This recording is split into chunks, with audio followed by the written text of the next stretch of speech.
Hepinizi bekliyorum arkadaşlar. Magazin dünyasında yaşanan birbirinden ilginç gelişmeleri konuşacağımız Türkiye'nin en istikrarlı magazin yayını, en çok izlenen, en çok beğenilen, en çok merak edilen magazin yayını Bilal Özcan TV'de başladı. Haftanın 7 günü her akşam saat 18'de bir saat canlı yayında magazin olaylarını, magazin haberlerini konuşuyoruz. Sizlerin sorularını alıyorum. Sizlerin merak ettikleri soruların cevabını veriyorum ve birlikte değerlendiriyoruz konuları arkadaşlar. Bekliyorum hepinizi ve moderatörlerim, sevgili moderatörlerimi de bekliyorum. Herkesi haftanın ve günün en çarpıcı magazin haberlerini konuşmaya davet ediyorum. Bekliyorum dostlar gelmenizi. Bu arada bana İpek Canbulat'ı soruyorsunuz, Onur Akay'ı soruyorsunuz, Arzu Altıntaş'ı soruyorsunuz. Ben de onları sizler kadar özledim ve ben de bu arkadaşlarımla canlı yayın yapmayı özledim. Yakında canlı yayınlarımız başlayacak arkadaşlar. Bunu söyleyeyim hepinize. Dilya ne güzel kalpler. Ruksara merhaba. Kırcal 9371 merhaba. Alkata selamlar. Vikis iyi yayınlar diyor. Hepinize merhaba arkadaşlar. Umarım herkes çok iyidir. Servin işi sağlam moderatörüm geldi. Adana civarından Servin işi sağlam. Kendisi iyi bir Galatasaraylıdır aynı zamanda. Servin işi sağlam. Yayına katıldı moderatörüm. Peki dostlar bekliyoruz hepinizi yayına ve magazin dünyasında yaşanan ilginç gelişmeleri konuşmaya. Dicle de geldi nitekim. Yayına katılan arkadaşlar peşin peşin beğen yaparlarsa mutlu olurum. Sonra unutabiliyorsunuz beğen yapmayı ve abone olmadan izleyen dostlar varsa abone olurlarsa da memnun olurum. Hepinizin Ulusal Egemenlik ve Çocuk Bayramı'nı kutluyorum. 23 Nisan atamızın çocuklara armağan ettiği çok güzel, çok değerli bir bayram günü. Herkesin, bugünkü çocukların, dünkü çocukların, hepinizin bayramını gönülden kutluyorum arkadaşlar ve bayram tadında bir gün, hatta bir hafta, hatta bir ömür yaşamanızı diliyorum. Peki, Angelika seni tekrar görmek diyor. Çok güzel. Şili'den kucak dolusu sevgiler diyor. Angelika'ya, Şili'ye, Güney Amerika'ya çok çok teşekkür ediyorum. Angelika, hola diyorum sana. Deste, Şili. Çok teşekkürler. Gracias, Angelika. Şebnem Keçicioğlu iyi yayınlar diliyorum Bilal Bey. Yeniden sizi görmek güzel. Onur Akay ile ilgili bilgi vereceğim. Birazdan Onur Akay ile ilgili bugün öğrendiğim bir gelişmeyi anlatacağım size arkadaşlar. İyi yayınlar diliyorum diyor Şebnem. Aykut geldi. Aykut Ögen arkadaşımız burada ve diğer dostlar da gelmeye devam ediyorlar. Bugün 23 Nisan dedik. Bugün aynı zamanda e, iki ünlü sanatçının doğum günü. Demet Akalın'ın doğum günü 23 Nisan. Eşi Okan Kurt, yakın arkadaşlarının, dostlarının da bulunduğu bir bir gecede Demet Akalın'ın doğum günü pastasını birlikte kesti. Demet Okan Kurt'a, eşine canım aşkım senin doğum günlerin hep gümbürtüye gidiyor diye takıldı Demet Akalın Okan Kurt'a. Okan da benim doğum günüm senin doğduğun gündür aşkım diye cevap verdi. Büyük bir sevgiyle, büyük bir aşkla karısına cevap verdi. Çocuğunun annesine cevap verdi ve büyük alkış aldılar. Nerede kutladılar? Ne zaman kutladılar? Dün gece Zeynep Avcı, e, popüler müziğin sevilen ismi Zeynep Avcı, Berlin doğumlu bir işçi ailesinin kızı ve çok güzel sesi ve yorumu var. Zeynep Avcı İstanbul'da çalıştığı lokalde Demet Akalın ve Okan Kurt Işın Karaca, Berkay, Sinan Akçıl, Alişan, Zeynep Avcı'yı dinlemeye gittiler. Aynı zamanda Demet Akalın'ın bu güzel gecesine de eşlik ettiler. Ve hep birlikte Demet'in doğum gününü kutladılar. Biz de tebrik ediyoruz ve nice seneleri diyoruz Demet Akalın'a ve Okan Kurt'a da. Her başarılı kadının arkasında güçlü bir erkek vardır diye Okan Kurt'un da hakkını veriyoruz. Siz ne diyorsunuz? Ee, Maros Maros'la Maros'la Bert ne? Bert ne 6442. Peki. Aleykümselam. Selam. Asna İdo. Afra ve Mert'in ilişkisi hakkında konuşmayı neden bıraktınız? Hatta manşetlerde bile onları birbirinden ayırmıştınız. Peki. E, Bana selam veren Marasya Bert, Afra Mert'in ilişkisi tamam. Meliha selam. Evet dostlar, canlı yayına arkadaşlarımız gelmeye devam ediyorlar. Sizler sorun, sizler sorun ve e, cevabı konuşalım. Dantela burada. Selamlar Bulgaristan'dan diyor. Peki merhaba diyelim biz de. Esma o da selam veriyor. Ona da selam veriyorum. Sıla Deveci geldi. Afra Mert e, soruyor. Dicle Hofer, Mert Ramazan Demir yazmış. Evet arkadaşlar, bugün 23 Nisan hem bayram hem de bazı ünlülerin doğum günü. Demet Akalın'dan söz ettik demin. Cem Yılmaz'ın da doğum günü bugün. Cem Yılmaz da bir post paylaştı ve 53 yazdı kocaman. 53 yaşına girdiğini belirtti. Altına da şu notu yazdı Cem Yılmaz. Evet ben sizden razıyım. Ufak tefek kusurlar olur, onlar düzelir. Sizlerle geçen 53 yıldan neşe aldım, mutlu oldum. Hoşuma gitmeyen şeyleri de söyledim. Bazen düzelttiniz, bazısı aynen devam. Sağlık olsun diyor, dikkatle takip etmeye devam ediyorum. 23 Nisan Ulusal Egemenlik ve Çocuk Bayramı'nı kutlar. Hepinize de tavsiye ederim. Her zamanki gibi ısrar yok diyor Cem Yılmaz. Burada da yine espri yapmaktan geri durmuyor. Ben sizden hepinizden razıyım diyor ama sormuyor siz benden razı mısınız diye. Cem Yılmaz sevilir. Cem Yılmaz sevilir. Cem Yılmaz beğenilir. Ah bir de küfür etmese gösterilerinde ne güzel olur. Ama Cem Yılmaz komik adam. Eğlenceli adam. İnsanları güldürmeyi kendine adamış bir sanatçı, bir yaratıcı bir sanatçı. Cem Yılmaz'a da iyi ki doğdun diyoruz. Sağlık diliyoruz yeni yaşında. Evet. Selahattin Paşalı, Hafsanır Sancak tutan Özgün Amal, Mehmet Günsur. Ne güzel kadro ya. Ne güzel kadro arkadaşlar. Kıskanmak dizisi ne yazık ki 19 Mayıs'ta 33. bölümünde sona erecek. Yayından kalkıyor. Kıskanmak dizisi yapımcı açıkladı. Reytinglerde bir türlü çok istenilen gibi olmadı. 6 reytingleri gördü. Evet 6-6,5'lara tırmandı. Ama 3,5'larda da gezdi. Ortalaması işte 4,5 civarındaydı. Çok fazla sıçrama yapamadı. Çok böyle onlara falan çıkamadı. Kıskanmak zirveyi göremedi ve masraflı bir dizi Kıskanmak. Yani o çekildiği konağın kirası şu bu bile belli bir ücret. Oyuncular sonra çok iyi oyuncular. Onların ücretleri, prodüksiyon, dizi çekmek çok masraflı arkadaşlar. Yeterli reklam alamazsanız ki çok fazla reklam alan bir dizi olamadı.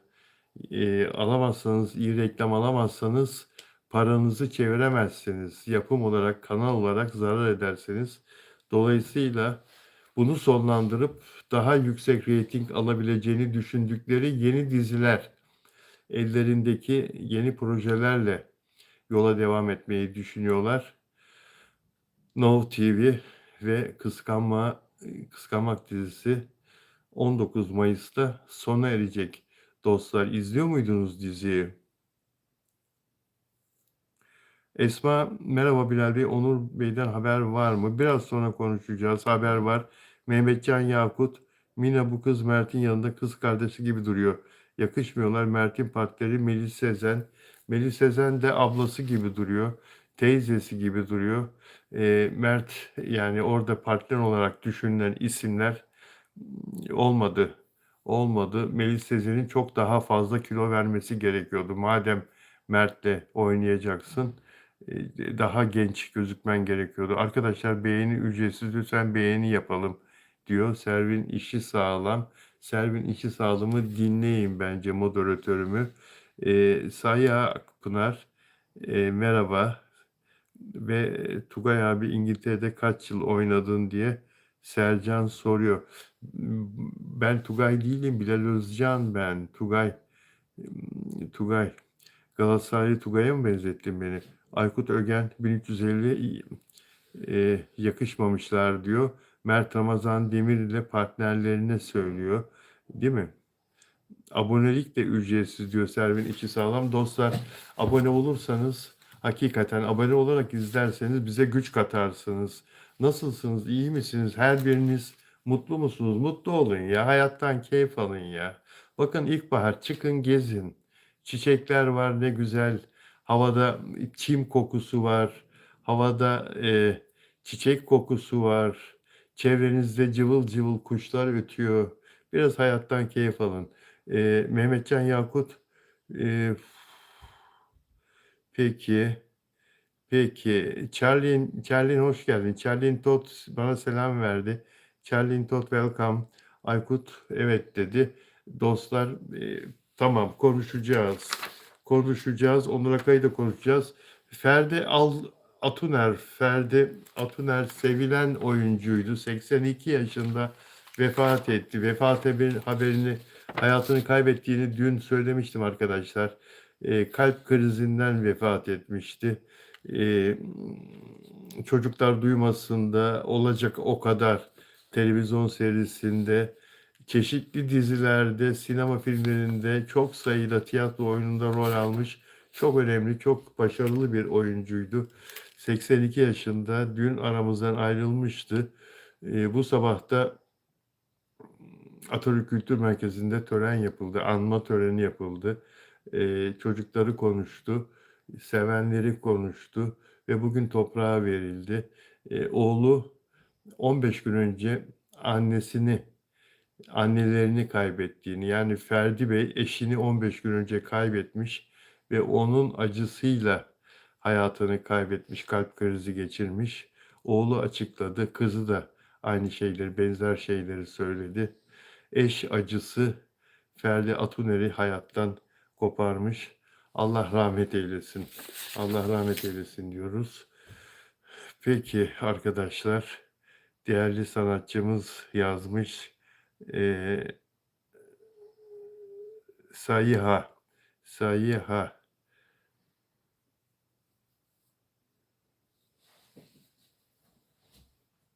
Allah rahmet eylesin diyor Aykut. Peki arkadaşlar. Onur Akay'la ilgili yeni bilgi var. Onu konuşacağız. Onu konuşacağız.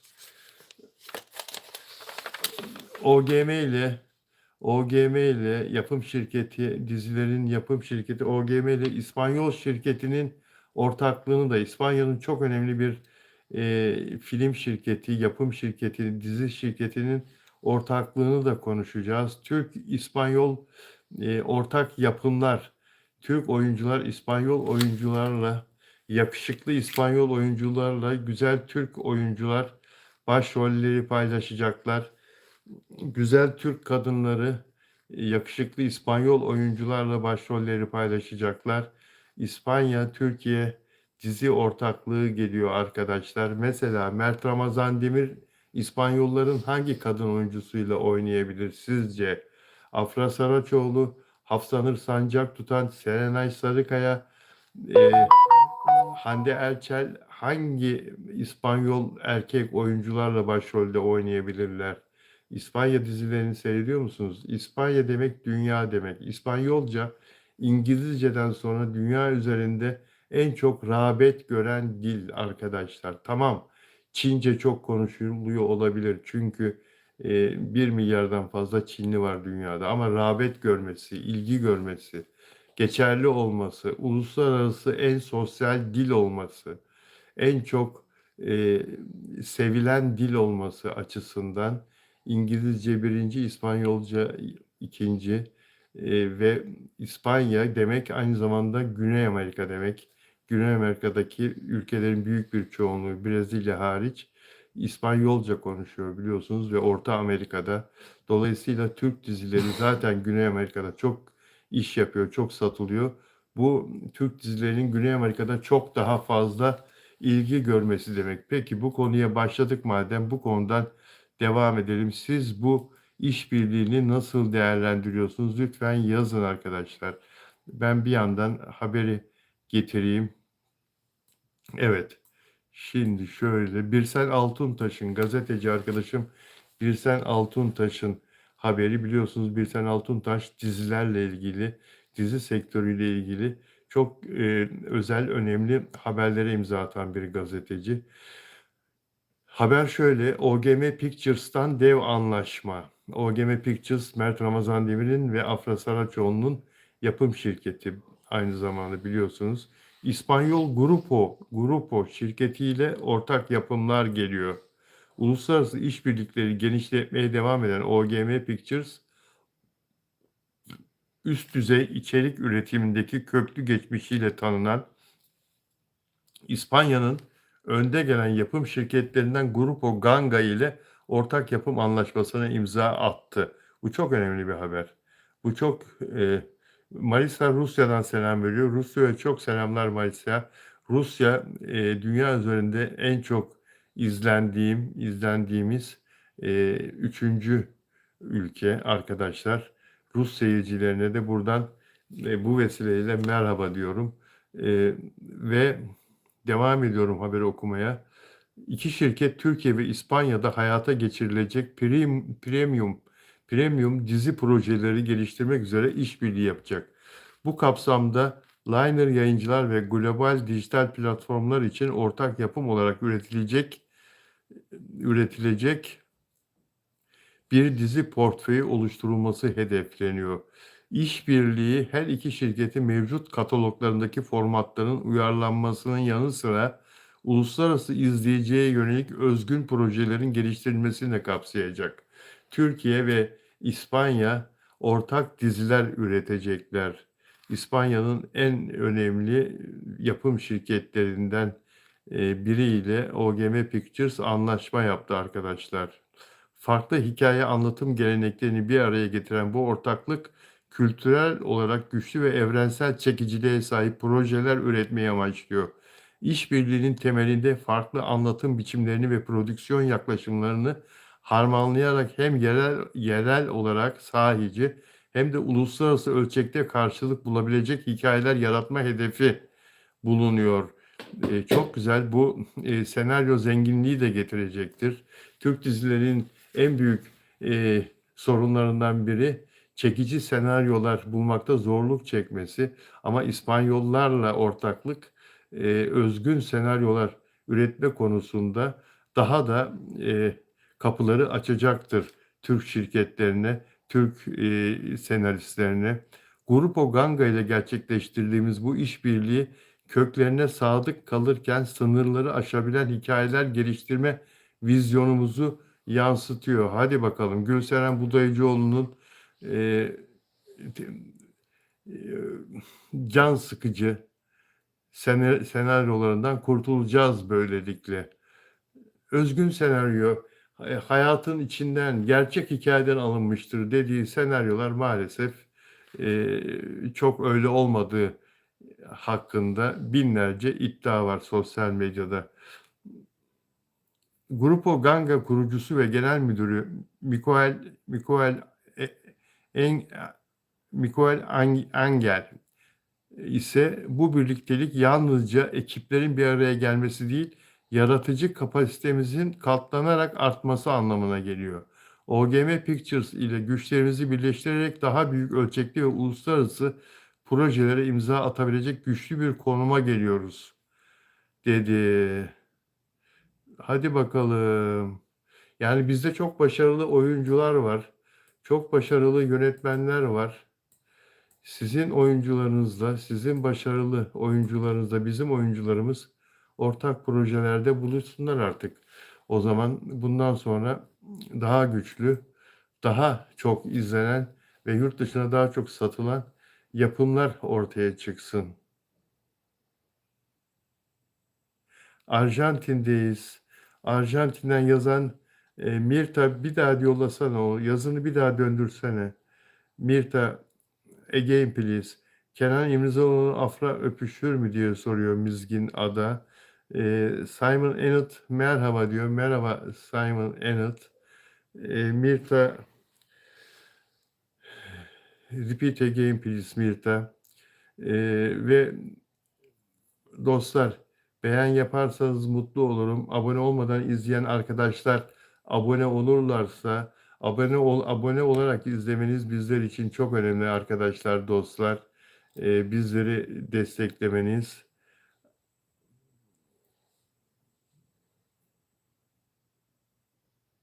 Servin işi sağlam. Salih Akpınar. Peki dostlar, dilerseniz e, katıl butonuna basarak oradaki yönlendirmeleri takip ederek katkıda da bulunabilirsiniz yayınımıza. Aynı zamanda hype edebilirsiniz yayını arkadaşlar. Beğendikten sonra hype butonu da önünüze gelir zaten. Süper chat, süper etiket de alabiliyorsunuz arkadaşlar. Bizlere destek olmanız, katkıda bulunmanız çok önemli. Peki dedikten sonra Onur Akay ile ilgili, biliyorsunuz Onur Akay köpeği Leo'yu gezdirirken, tatlı köpeği Leo'yu gezdirirken, Leo benim de arkadaşım, Tarçın'ın da arkadaşı Leo. Tarçın, Leo'yu özledin mi? Tarçın, Leo'yu özledin mi Tarçın? Tarçın bir yere saklanmış. Leo'yu gezdirirken başıboş bir pitbull, pitbull vahşi bir köpek biliyorsunuz, saldırmıştı Onur Akay'a ve e, Leo'yu kurtarmıştı Onur Akay pitbull'un saldırısından. Yan bahçeye kucağında bir top gibi attım Bilal abi demişti. Ancak pitbull o hırsla, ya sen köpeğini benden kaçırırsın ha öyle mi? Al sana diyerek burnuna suratına saldırmıştı Onur Akay'ın ve burnunu parçalamıştı maalesef. Burnunun ucundan 2 santim kadar parça kopmuştu ve dudağı yarılmıştı. Hastanede tedavi görmüştü. 4-5 gün geçmişti. Ameliyat oldu. Burnuna doku e, onarımı yapıldı. Ancak bir gün sonra da ateşlendi, fenalaştı. Burnundan aşırı şekilde kan geldi. Ne oluyor filan derken dün annesi beni aradı ve et yiyen bakteri e, salyasından, pitbull'un salyasından et yiyen bakteri bulaştığını Onur Akay'a ve Onur Akay'ı doktorların entübe ettiğini, nefes almakta zorluk çektiği için ve çok tehlikeli bir duruma girdiğini söyledi annesi ve sizlerin dua etmesini, sizlerden rica etmemi söyledi. Ben de dün bunu haber olarak da duyurdum ve sizlerden rica ettim. Ne olur Onur Akay'a dua edin. Çünkü bir hastanın entübe edilmesi demek %50 kurtulma şansı artık. Ölüme de gidebilir. Oksijen, hava tek başına alamıyor, makine yardımıyla nefes alabiliyor. Bugün sordum annesine, kadıncağıza bugün ulaştım, Onur Akay'ın annesine. Büyük bir merakla saat 2'ye 3'e kadar, öğleden sonraya kadar sabrettim ve kendisine yazdım. Nasıl oldu Onur Akay'ın durumu diye. Çünkü kimse bir bilgi alamıyor. Dün gece de insanlar, Onur Akay'ın tanıdıkları beni arayıp durdular. Ekibindeki arkadaşları bile, onun yardımcıları bile beni arayıp benden bilgi istiyorlardı. Ulaşamıyoruz diyorlardı. Kolay değil, yoğun bakımdaki bir hastanın yakınlarına da ulaşmak zor. Çünkü onlar da büyük bir çaba içindeler. Uykusuz, aç susuz günlerdir hastanın etrafında pervane olmak kolay bir şey değil. Bir yandan doktorlardan bilgi almaya çalışıyorlar, bir yandan hastayı motive etmeye çalışıyorlar, bir yandan kendilerine zaman bulmaya çalışıyorlar. Dolayısıyla bugün Gülten Hanım'a yazdım, annesine, nasıl durumu Onur'un diye. Yarım saat sonra döndü bana ve şunları yazdı arkadaşlar. Çok şükür Bilal Beyciğim, antibiyotik etki etti. Normal odaya alındı yarım saat önce. Enfeksiyonu yendi vücut. Ödemler de büyük ölçüde azaldı. Pazartesi genel cerrah son durumuyla ilgili karar verecek. Dualar için çok teşekkür ederim. Çok şükür sevinçliyiz Bilal Beyciğim. Size de çok teşekkür ederim ilginize tekrardan. Çok mutlu oldum tabii. Ee, Doktorlar 48 saat ve 78 ilk 48 saat ve 72 saat çok önemli demişlerdi. Bu entübe edildikten sonraki süreç içinde ilk saatler çok önemli demişlerdi. Antibiyotin etkisinin çabucak görülmüş olması muazzam bir şey. Tabii doktorların yoğun ilgisi, onlara da çok teşekkür ediyoruz buradan.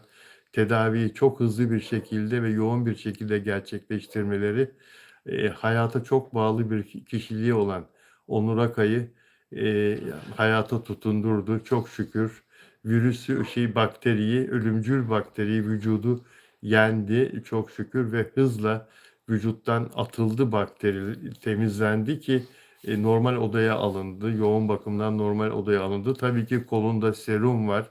Tabii ki sürekli olarak ilaçla vücudu temizleniyor. Pazartesi ne kadar vücut biraz kendine gelecek.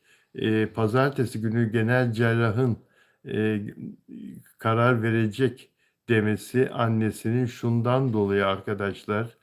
E, Onur Akay önceki gün yani yoğun bakıma entübeye girmeden evvel bir ameliyat oldu. Yine burnundan sağlam yerden doku aktarıldı. O kopan parçanın yerine oraya monte edildi, dikildi. Fakat bu bakteri o dokuyu yedi. O dokuyu tutunmasını engelledi. Şimdi bakteri ortadan kaldırıldığına göre pazartesi günü genel cerrah yeni bir ameliyatın ne zaman yapılacağına karar verecek. Anladığım o burnundaki o kopuk yerin kapanması lazım. Oraya tekrar müdahale edilecek. Yani Onur Akar bir yandan iyileşirken bir yandan da yeni bir ameliyat planlanacak onun için. Daha bir süre hastanede kalacak olsun. O ölüm tehlikesi ortadan kalksın. O bakteri temizlensin vücuttan. Yeter ki Onur Akay iyiliğe doğru gitsin. Tekrar sağlığına kavuşmaya doğru gitsin. O burun ameliyatı atlatır onu. O da yine başarıyla geçer inşallah. Bakalım önümüzdeki günler ne gösterecek. Biraz toparlasın kendisini. Telefonunu da açacaktır. Telefonu kapalı. Telefonunu çalmıyor bile Onur Akay'ın şahsi telefonu. Herhalde kendisiyle telefonla da kısa sürede görüşürüm diye düşünüyorum. Çok fazla da rahatsız etmek istemiyorum annesini. Bu iyi haber almak önemliydi bizler için. Çok şükür Allah korusun insan aklına her türlü şey geliyor. Evet, Onur Akay'la ilgili gelişme böyle arkadaşlar. Nelly de Gramajo, zavallı Onur ona çok üzülüyorum diyor. Banu Kavaş, Mizgincim nasılsın, iyi misin canım benim? Sevgili Banu merhaba. Banu Kavaş benim moderatörlerimden ve çok eski arkadaşım. Banu hoş geldin. Nelly de Gramajo, Arjantin'den, Hola Nelly'de, Onur'un başına gelmeyen kalmadı. Hepimiz biliyoruz. Onur sık sık bir kaza geçiriyor, bir haksızlığa uğruyor maalesef. Cezaevine bile böyle bir girip çıkmışlığı falan var. Espriyle anlatır her şeyi. Ama en üzücü, en sıkıntılı zamanında bile şarkı söyler. Onur Akay'ın da böyle bir yapısı var. Neşesini, hayata olan bağlılığını kaybetmez. Serap Paköz ne yazık ki göğüs kanserine yakalandı. Türkiye'nin önemli televizyoncularından birisi kendisi. TRT'de yıllarca yayın sundu, haber sundu. Serap Paköz çok değerli bir gazeteci arkadaşımız ve kemoterapiye başladı. Arkadaşlar, bunu niye anlatıyorum sizlere? Ne olur kadın izleyicilerim, ne olur kontrollerinizi aksatmayın. Meme kanserine karşı en önemli mücadele, en önemli önlem erken teşhistir, biliyorsunuz. Allah korusun, hiçbir şey olmasın, hiçbir şey olmaz ama mutlaka belli zamanlarda kontrollerinizi yaptırın. Serap Paköz de kendisine hiç böyle bir şeyin geleceğini beklemediğini söyledi ama ne yazık ki kanserle tanıştığını belirtiyor ve yaklaşık bir ay önce hayatının değiştiğini, 10 Mart gecesi sağlıklı bir kadın olarak yattım. 11 Mart'ta meme kanseri tanısı konmuş bir kadındım.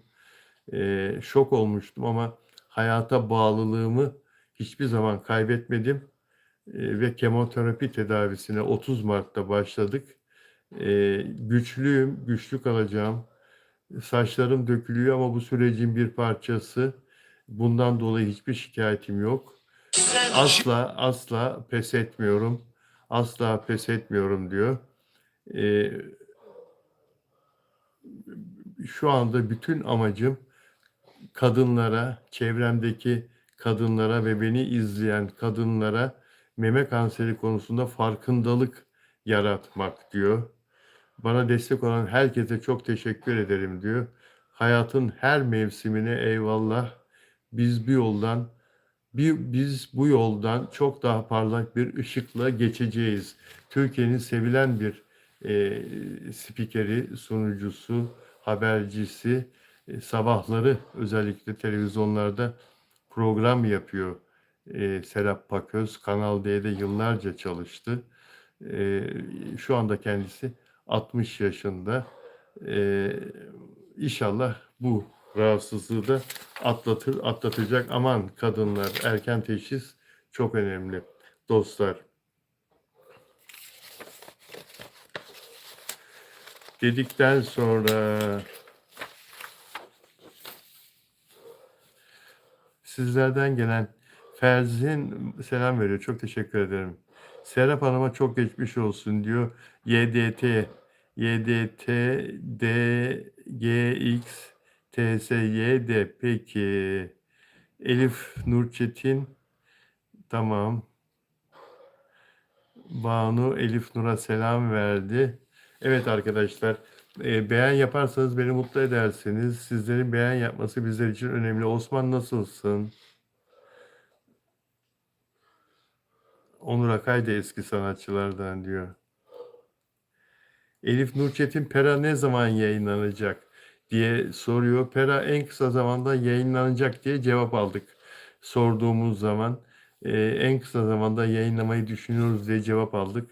Herhalde yaz sezonuna girmeden yayınlanır. Yani Mayıs'ın sonu gelmeden yayınlanır. Ama tabii ki yapımcının ve platformun vereceği karar. Şebnem Keçecioğlu, Afra ve Mert nasıllar? Her şey yolunda mı? Diye soruyor. Peki arkadaşlar, Gırgırye müzikalinde Müjdat Gezen'i üzen bir olay yaşanmıştı, biliyorsunuz.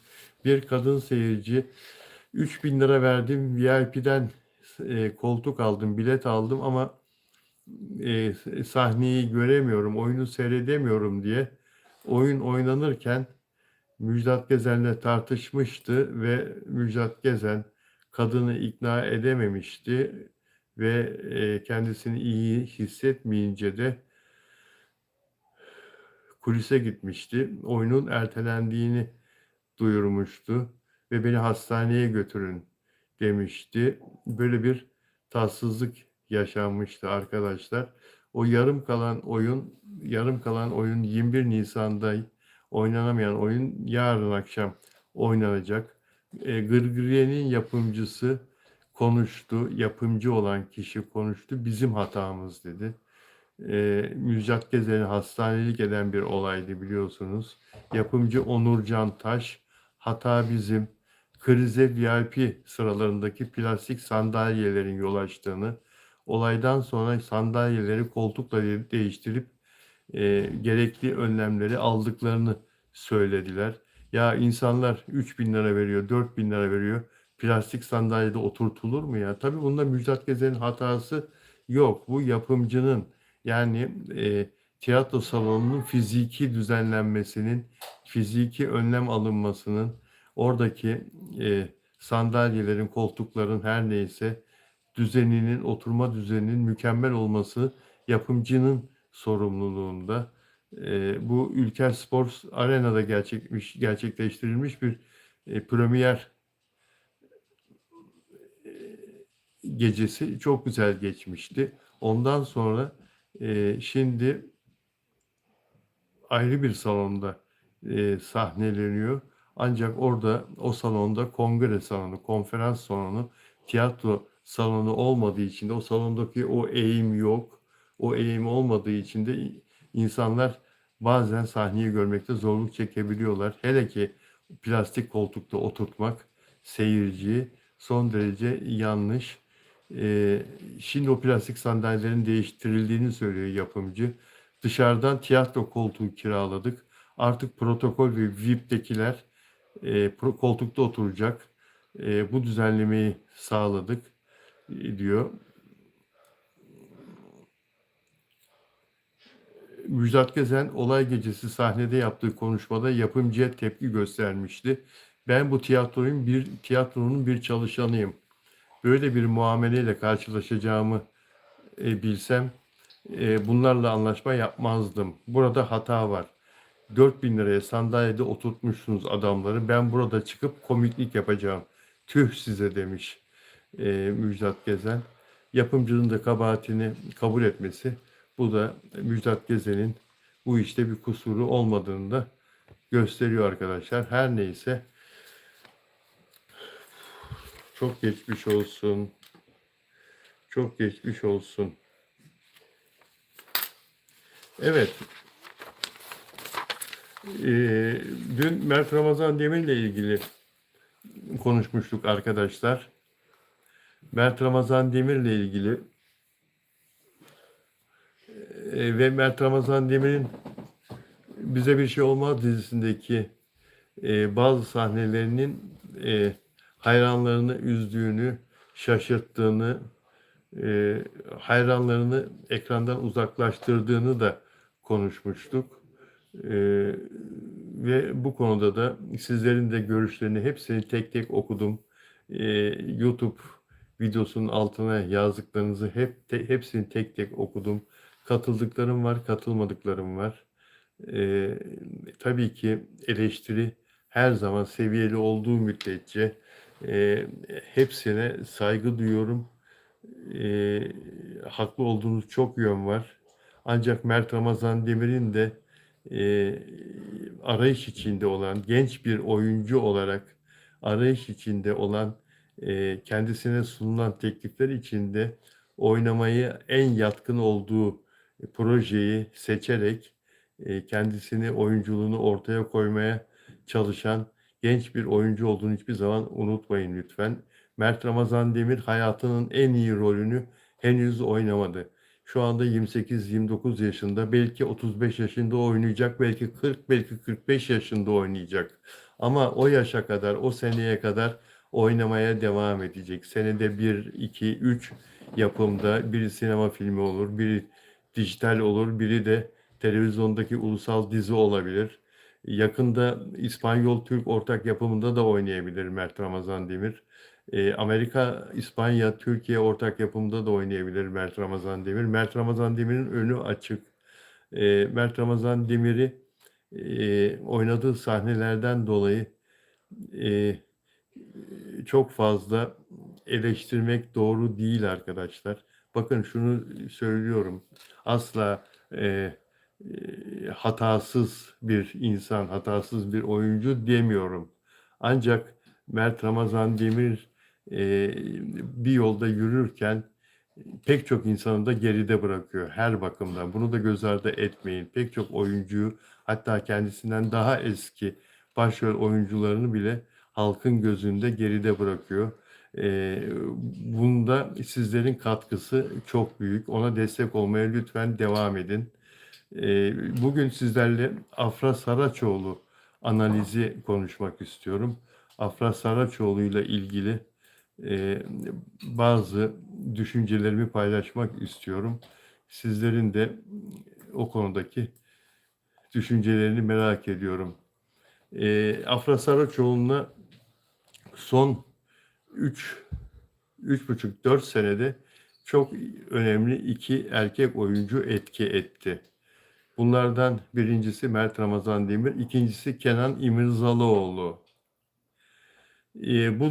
Bu dönemleri irdeleyelim sizlerle birlikte.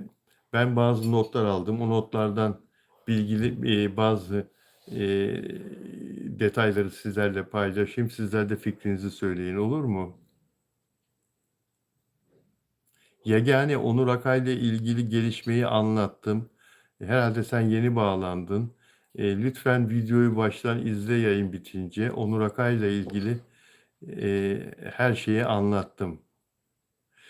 Osman Ulusan diyor ki ben bize bir şey olmazı izledim, çok beğendim diyor. Osman, senin gibi çok beğenenlerin sayısı elbette çok fazla.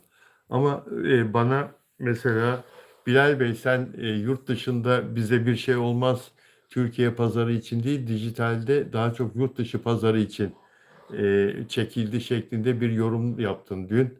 Biz Brezilya'dan yazıyoruz. Bize bir şey olmazın içindeki o sevişme sahnelerini biz Brezilya'da bile izlemiyoruz.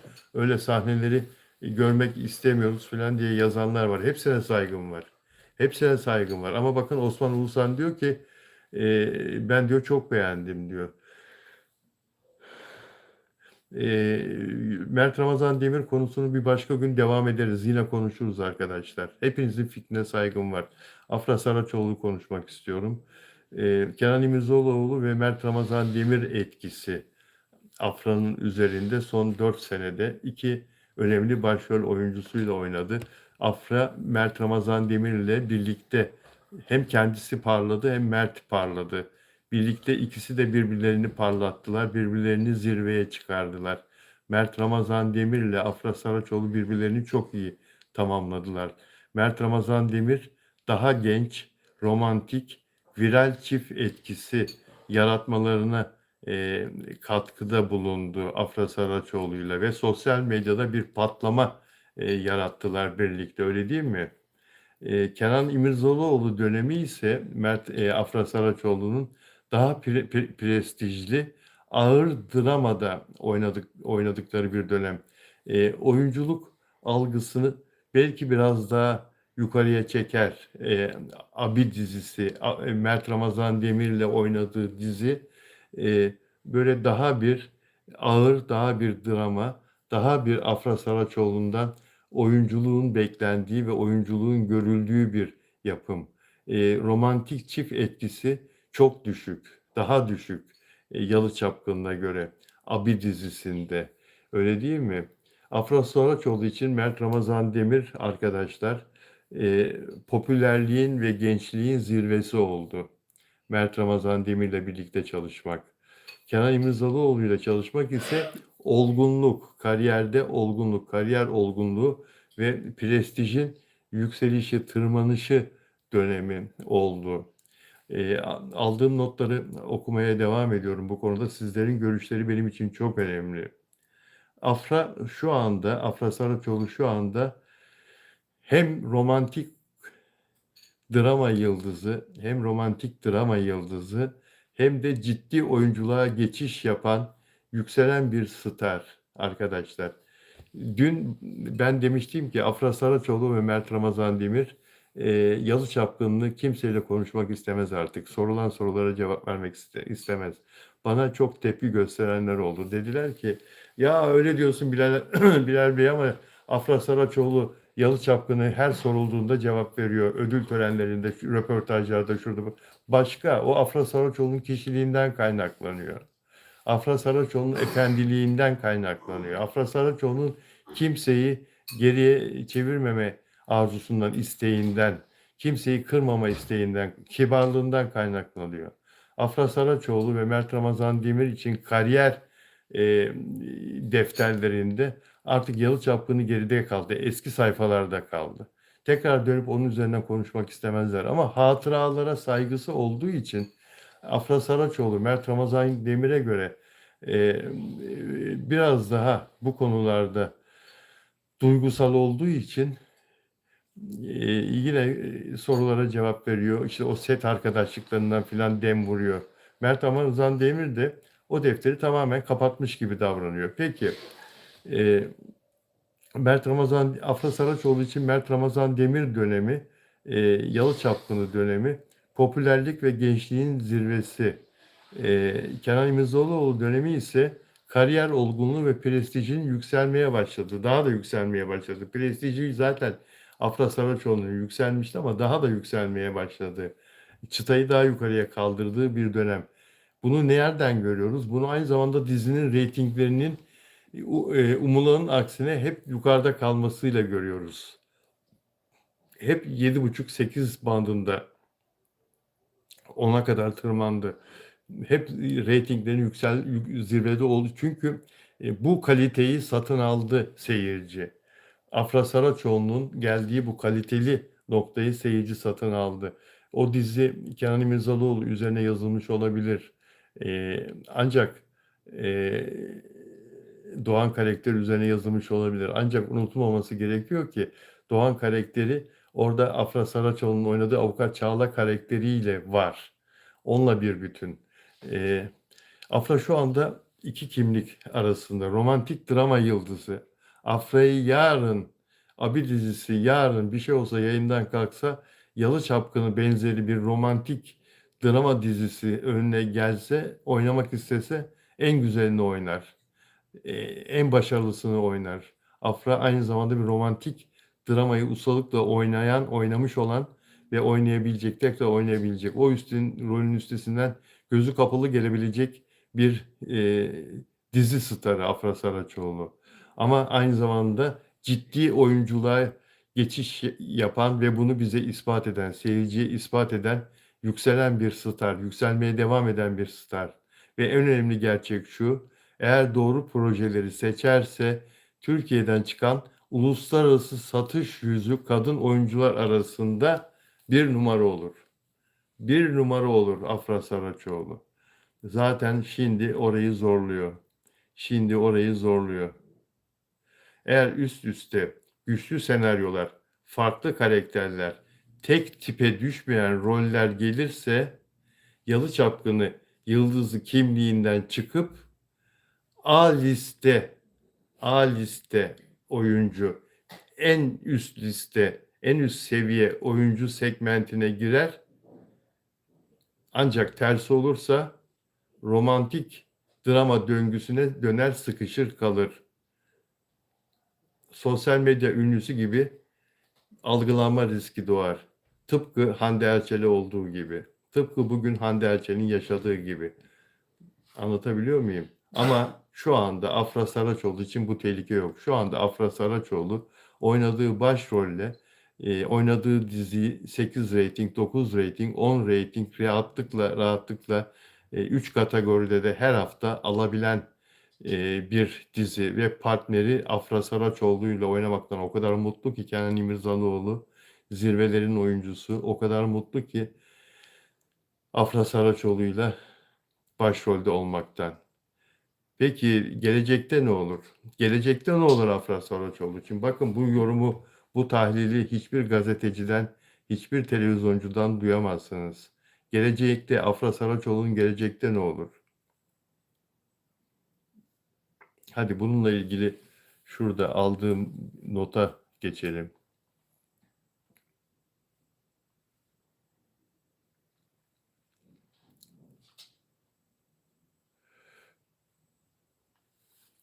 Afra Saraçoğlu eğer dijital platformlardan daha şeyi görmedik, Pera'yı görmedik arkadaşlar. Daha Pera'yı görmedik, Pera'yı göreceğiz. Ama Pera mutlaka Çok iyi bir dizi olacaktır ve yurt dışında da çok sevilecektir.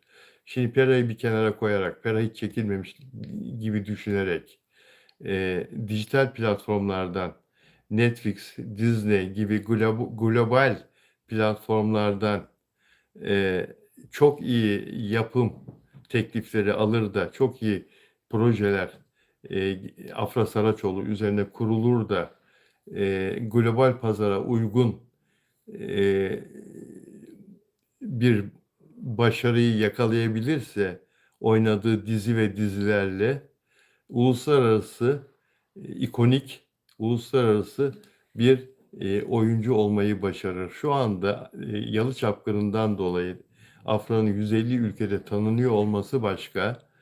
Ayrıca oynadığı diğer dizilerle uluslararası kabul görmesi çok daha başka.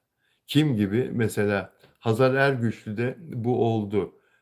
Beren Saat'te oldu bu. Ama bunu sürdürebilmek, sürekli olabilmesi, üst üste gelebilmesi. Afra Saraçoğlu bu anlamda onlardan daha şanslı. Beren Saat evet oynadığı birkaç diziyle yurt dışında çok tanınıyordu. Üzerine işte bu Urfa'da şeyde çekilen, Göbekli Tepe'de çekilen o dizi filan da geldi. Uluslararası tanınırlığı daha da arttı. Ama ondan sonra bir ara verdi, uzun bir ara verdi. Üzerine koymadı. E, yani Afra Saraçoğlu ise aç. Oynamayı çok seviyor, çalışmayı çok seviyor. Asla yorulmuyor. Asla yorulmuyor. Bu global platformlardaki oyunculuk fırsatları bu genç oyuncular için hem Afra için hem Mert için çok büyük bir fırsat ve diğer oyuncular için çok büyük bir fırsat.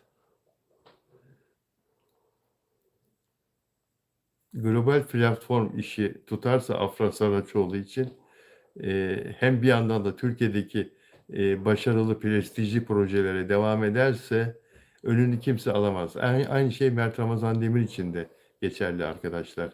Türk dizi ihracat yüzü olma potansiyeli ikisinde de çok fazla. Çok fazla. E, Afra Saraçoğlu'nun kaderi seçtiği projelere çok bağlı arkadaşlar. Çok yetenekli bir oyuncu. Güzellik var, ekran yüzü fazlasıyla var.